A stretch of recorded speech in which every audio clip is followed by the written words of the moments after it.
Hey there, Sigma Squared fans. Today I'm sitting in my favorite place. It's actually one of my favorite parts of being a consultant is I get to work wherever I want, and this is my happy place. So welcome to my favorite spot. Today I want to spend a little time talking about 12 lessons that were really driven home in my first year as a full-time consultant. I really wish that I had known some of these or recognized some of these a lot earlier. And I'm hoping that by making this video that I can save you some of the time and pain that I went through.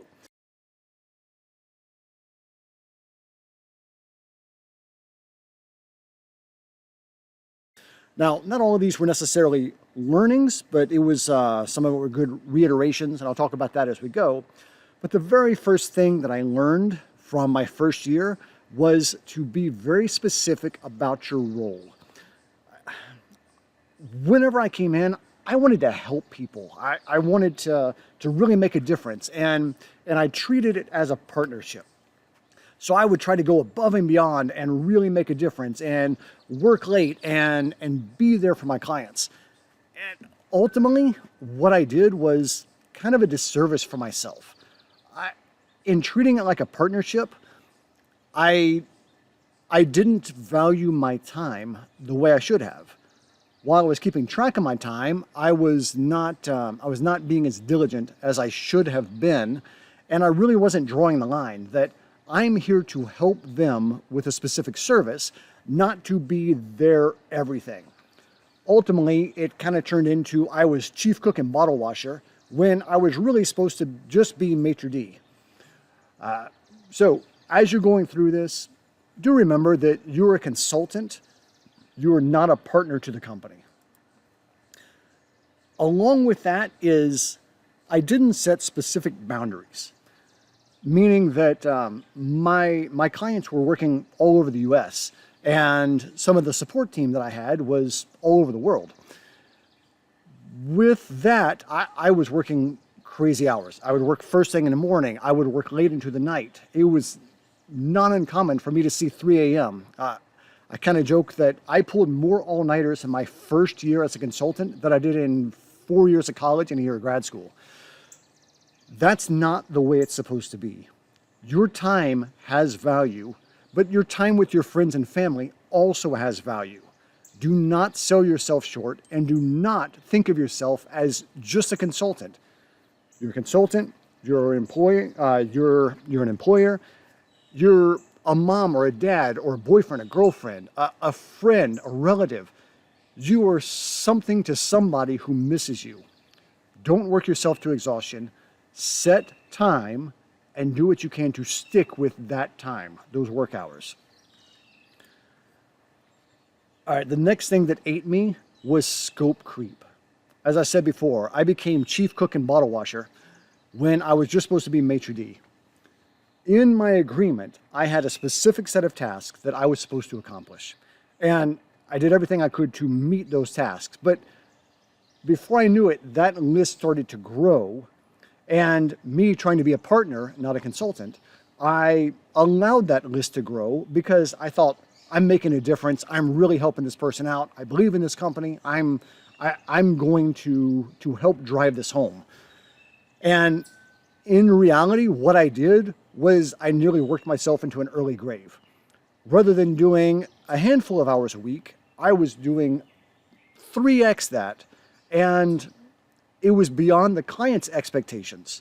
So while I was trying to be a nice guy and really help out, all I did was add a whole bunch of hours to my scope, and ultimately it meant that I did a bunch of hours for free when I shouldn't have. So that kind of leads me into, if you're going to be doing this, don't bill on an hourly basis. First off, if you bill on a true hourly basis and can collect that, your client is going to feel nickel and dimed. I mean, have you ever called an attorney and know that, man, I'm being charged by the minute here? It's frustrating as somebody who's hired that service. Think about it on the other side. If you're charging by the minute, then there can be the feel that you're nickeling and diming your client. And from what I've learned, a much better way of doing it is billing in increments. So you'll either bill, say, a half day, you bill a full day, a week, a month. Try not to do year. We'll get to that in just a minute. But you want to do a segment of time. And the real value on doing a segment of time is that actually gives you the ability to earn more when you have the efficiencies, when you scale, and when you have automation or systems, or you have other people that are helping you. That is actually how you can grow your business. Charging by the minute is not a sustainable practice. So do what you can to avoid hourly charges. Say, my time has value, I bill in half-day chunks. Even if you think it's only going to take an hour, say, look, I bill in half-day chunks. Are you willing to pay that? If yes, you just made some good money. If not, go find a client that will pay you in those larger chunks. Leading kind of from that, do focus on shorter contracts.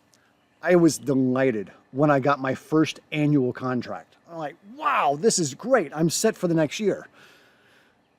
But it left me in a position where I was less able to negotiate that contract with the scope creep. It was more or less, hey, I hired you to do this job, and this is part of that job. It really wasn't. It was scope creep. But again, trying to be a nice guy and partnering, I allowed that scope creep. That was the wrong thing to do. I should have done a 1-month contract, renewable in 1-month increments. That is maybe less secure on my part. In reality, it's not less secure because the client can cancel the contract at any time. I could cancel it at any time.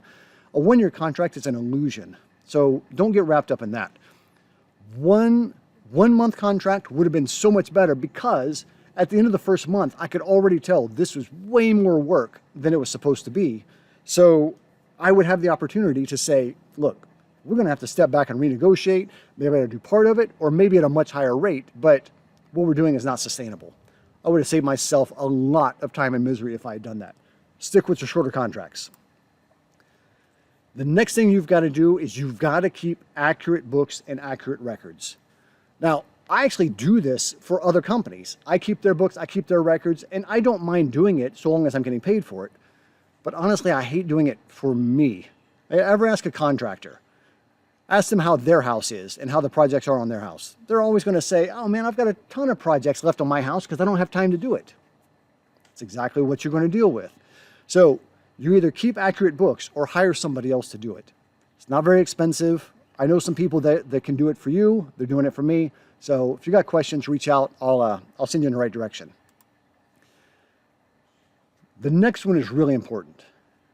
I have heard from everybody that higher attitude, higher attitude, higher attitude. I'd rather have a good attitude and teach them. Oh, and I bought into that.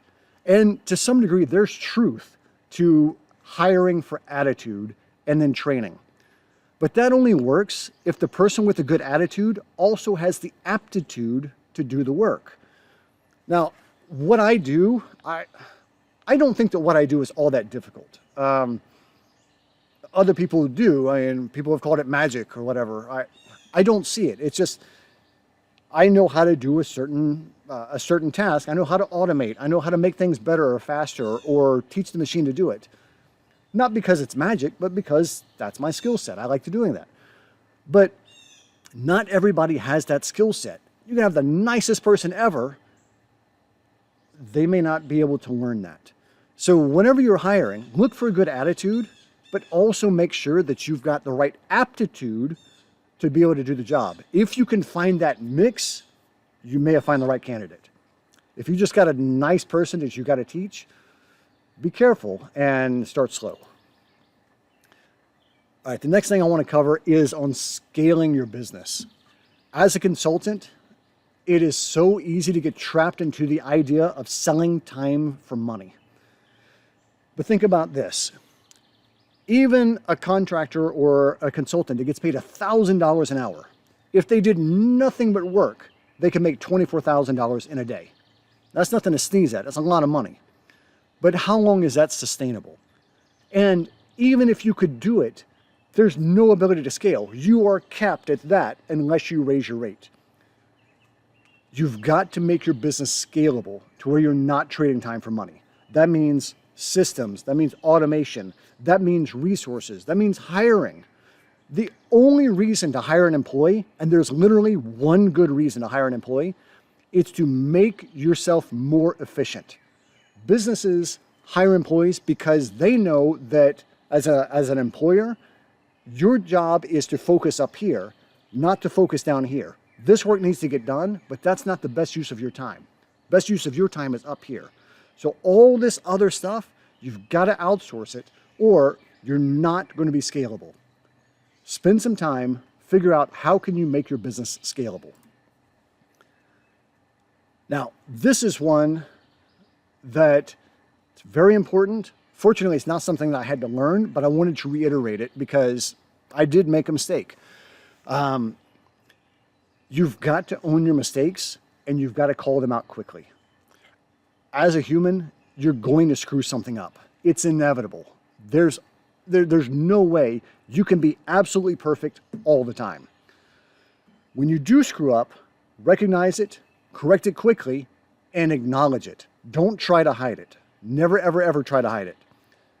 You want to be specific on, here's what happened, here's the result, and here's the key. Here's how we're going to make it right.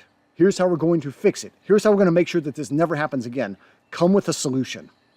If you messed up, also, when you acknowledge it, say, hey, look, this is what happened, and this is how it's never going to happen again. This is how it's going to be made right. Always act with integrity. If you screw up, but you still act with integrity, people will forgive you, and you will actually foster more trust by screwing up and acknowledging it, by screwing up and trying to hide it. Never do that. All right, the next one, let go of negativity. This one is challenging, and this is one that I had a lot of trouble with.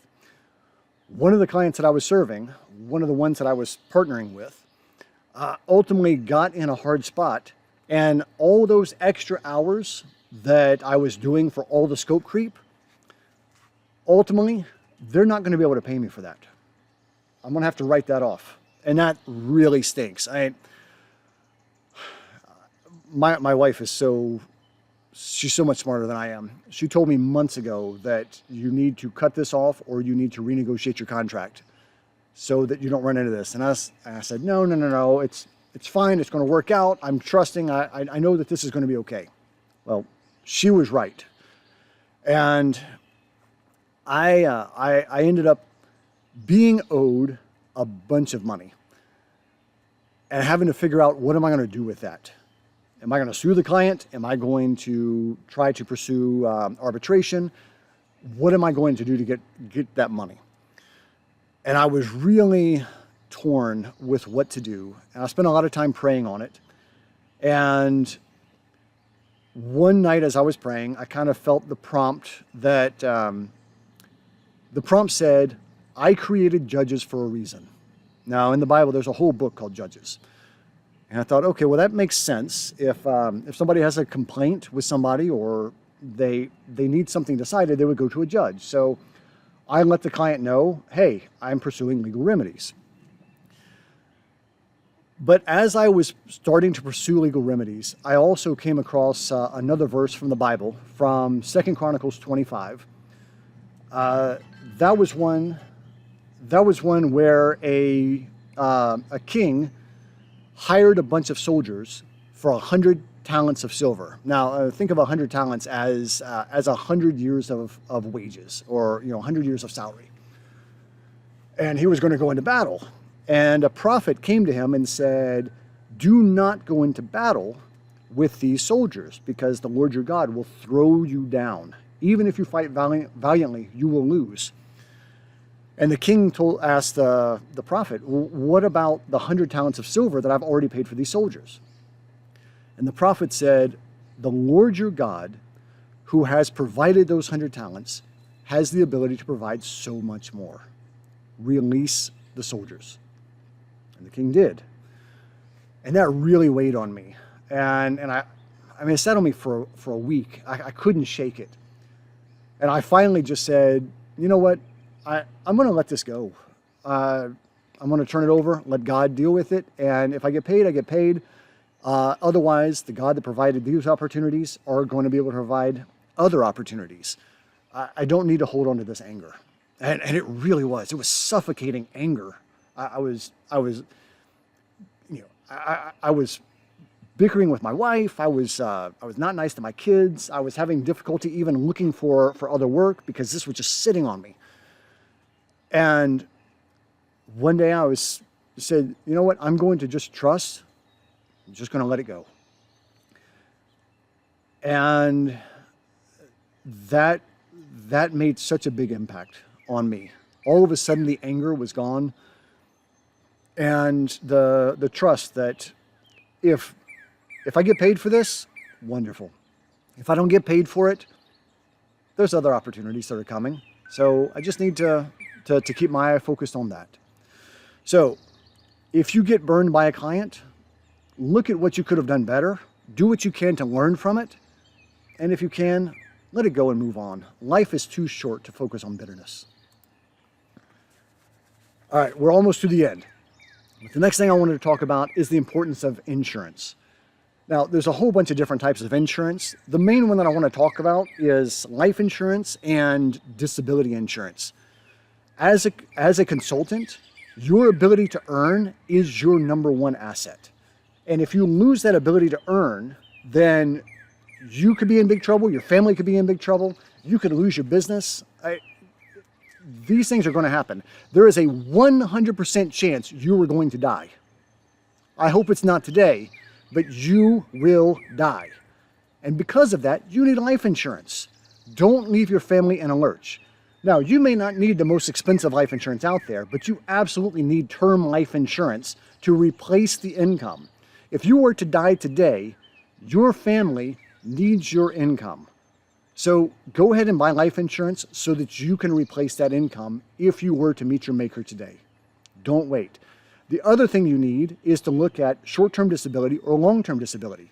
Because while you have a 100% chance of dying, you have a 60-something% chance of being out of work for some reason while you're hurt. While you're hurt, disabled, unable to work for whatever reason. So consider that and think of what is that going to do to your business if you face that. So consider both of those. There's a whole bunch of other insurances to look at. Go talk to a pro. I know a few, so if you've got questions about it, you want to lead, reach out to me. I can put you in touch with some good people. But don't miss this opportunity to go ahead and take care of yourself and your family. All right, the last one is incorporating your business. It is so important and it's so easy to incorporate your business.